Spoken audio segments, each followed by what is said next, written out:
بسم اللہ الرحمن الرحیم۔ محترم سامعین و ناظرین، اس وقت ہم جو ملک میں افراتفری دیکھ رہے ہیں، سیاسی طور پر، معاشی طور پر، امن و امان کے حوالے سے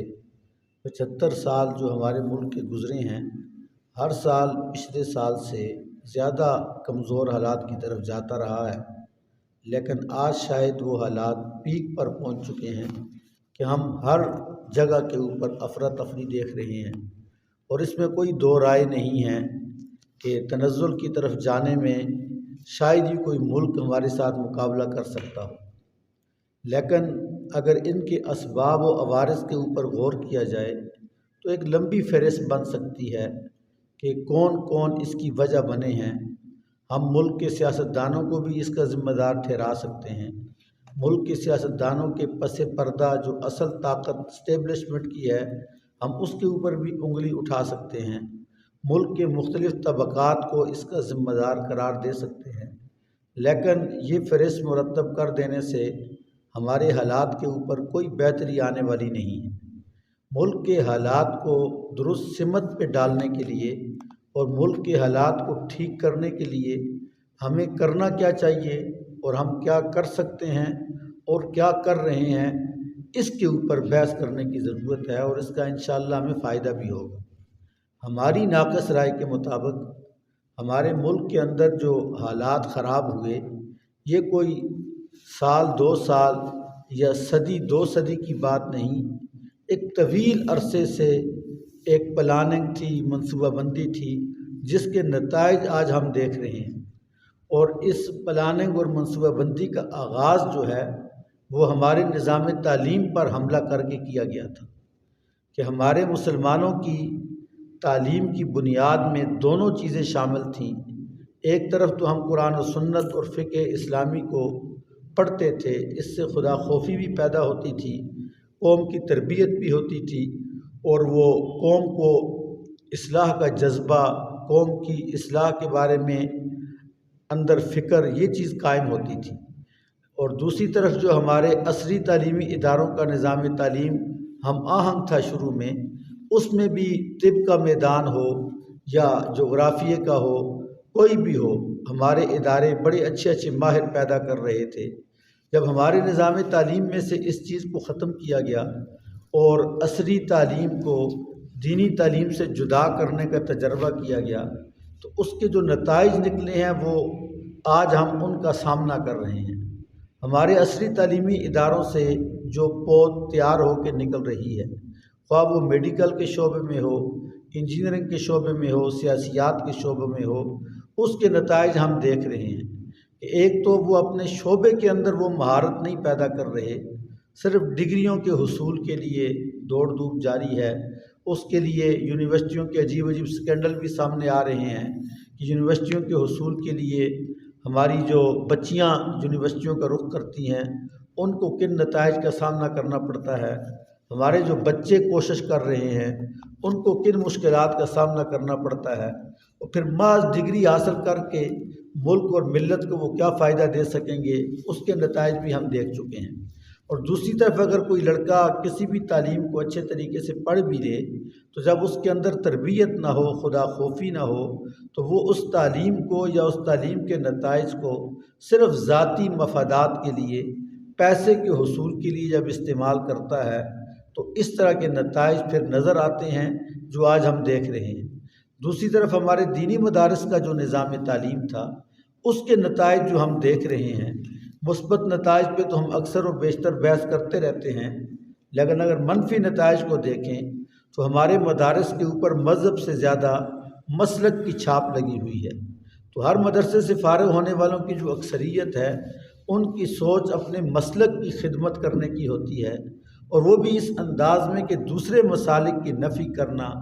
ان کی تردید کرنا، اس سے ایک فرقہ وارانہ فضا بن گئی، اور اس کے نتیجے میں وہ جو علمی گہرائی پیدا ہونی چاہیے تھی وہ بھی نہیں رہی،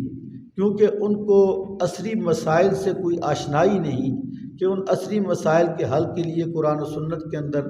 گہری نگاہ ڈال سکیں، اس کے اندر کچھ گہرائی پیدا کر کے نتائج اخذ کر کے اپنے مروجہ موجودہ حالات سے قوم کو قرآن و سنت کی رہنمائی میں نکالنے کے لیے کوئی راستہ دے سکیں، بلکہ وہی جو پرانے مسائل اختلافی ہمارے درمیان فرقہ وارانہ نوعیت کے ہیں ان کے اوپر تحقیقات ہو رہی ہیں، مناظرے ہو رہے ہیں، نتیجے میں ہم فرقہ در فرقہ تقسیم ہوتے چلے جا رہے ہیں۔ اس حوالے سے ایک طبقہ امت کا ہمیشہ اس پریشانی سے نکلنے کی راہ بھی سوچتا رہا ہے، جس میں اگر ہم اپنے اکابرین کے نام لیں تو حضرت مولانا قاسم نانوتوی رحمۃ اللہ علیہ کا نام سب سے پہلے ملتا ہے کہ وہ دارالعلوم کے نصاب کے اندر ایک بہت بڑی وسعت کے قائل تھے اور بہت ساری چیزوں کو ٹھیک کرنے کے لیے بعد کے نتائج کے انتظار میں تھے کہ کچھ عرصہ گزر جائے تو ہم اس چیز کو نصاب کے اندر شامل کر لیں گے۔ اس کے بعد ان کے جو شاگرد اول ہیں شیخ الہند مولانا محمود حسن رحمۃ اللہ علیہ،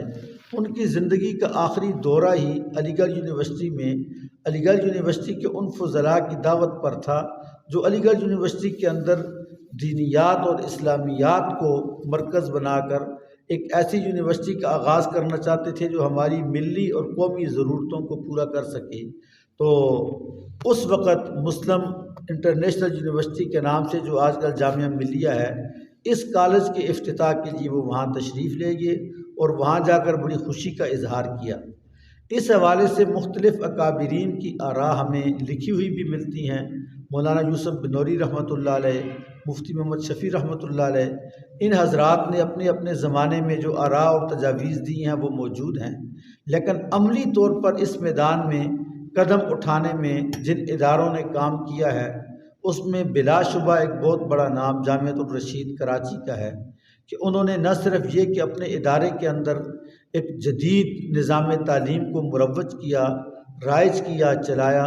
بلکہ پورے ملک بلکہ پوری دنیا کے مسلمانوں کے لیے اسے عام کرنے کے لیے مجمع العلوم الاسلامیہ کے نام سے ایک بورڈ قائم کیا اور اس کے تحت ایک ایسا نصاب تعلیم دیا کہ جو بچے اس نصاب تعلیم کو پڑھ لیں تو وہ عصری مسائل سے بھی آشنا ہوں گے اور وہی کے جو علوم ہیں ان سے بھی آشنا ہوں گے، اور وہ فرقہ وارانہ نوعیت کے مسائل سے بھی کوسوں دور رہ کر اپنے ملک کی، ملت کی، مذہب کی خدمت کر سکیں گے۔ ہمارے یہاں الحمدللہ ابتداء میں اس جامع مسجد بیت الحکمت میں مدرسہ عبیدیہ کے نام سے یہ 2 سال سے اس سلسلے کا ہم نے آغاز کیا ہے۔ تو گزشتہ سال میں ہم نے 5 سالوں میں بچوں کو حفظ قرآن کا جو نظام تعلیم دیا تھا کہ وہ قرآن مجید حفظ کے ساتھ ساتھ پرائمری تعلیم مکمل حاصل کر لیں، اس کے بہت اچھے نتائج سامنے آئے ہیں۔ اس میں ہم نے داخلے کے لیے یہ شرط رکھی ہوئی ہے کہ بچے کی عمر 7 سال سے چھوٹی ہو، تو اس کو پھر ہم 5 سال کے اندر قرآن مجید کا حفظ بھی مکمل کروا لیتے ہیں اور کوشش کرتے ہیں کہ اس کی 5ویں تک کی جو پرائمری تعلیم ہے وہ بھی اچھے معیار پہ وہ مکمل کر لیں۔ اگر عمر 7 سال سے زیادہ ہو جائے تو پھر وہ اس نصاب تعلیم کے اندر فائدہ حاصل نہیں کر سکتا۔ تو اس کے لیے ہمارا سالانہ امتحان انشاءاللہ مارچ کے مہینے میں ہوگا گزشتہ کلاسوں کا، اور 1 مارچ سے نئے داخلوں کے لیے رجسٹریشن شروع ہوگی۔ تو میری تمام اہلیان ابتداء سے یہ گزارش ہے کہ وہ اس نصاب تعلیم سے فائدہ حاصل کریں کہ آپ کو ایک ہی چھت کے نیچے عصری اور دینی تعلیم بھی اور تربیت بھی یہاں پہ فراہم ہو رہی ہے۔ تو آپ اس کے لیے جو ہمارے ہاں عصری تعلیم ہے وہ فیڈرل بورڈ کے حساب سے ان کے نصاب کے مطابق دی جاتی ہے، اور دینی تعلیم میں جامعۃ الرشید نے جو نصاب دے رکھا ہے اس کو لے کے آگے بڑھا جاتا ہے۔ اور جو بچے یہ 5 سال کا نصاب مکمل کر لیں یا پرائمری پاس ہوں اور حافظ قرآن ہوں، یا اگر حافظ قرآن نہ بھی ہوں وہ اس کے بعد مڈل کی تعلیم کے ساتھ دینی علوم، قرآن و سنت کے ترجمہ اور مفاہیم کو سیکھنے کا جذبہ رکھتے ہوں، تو 6ٹھی کلاس ہم نے گزشتہ سال شروع کی تھی، الحمدللہ اس کا پہلا سال اس سال پورا ہوگا، اور مارچ میں یہ بچے جو 6ٹھی والے اپنا امتحان دیں گے، اور انشاءاللہ 1 اپریل سے ان کی 7ویں کلاس کا بھی یہاں پہ آغاز اور اجرا کیا جائے گا۔ تو مڈل کے شعبے میں داخلے کے لیے ہمارے ہاں جو بچوں کے استعداد کو دیکھ کر فیصلہ کیا گیا کہ وہ بچے ہوں جن کی عمر 13 سال سے کم ہو،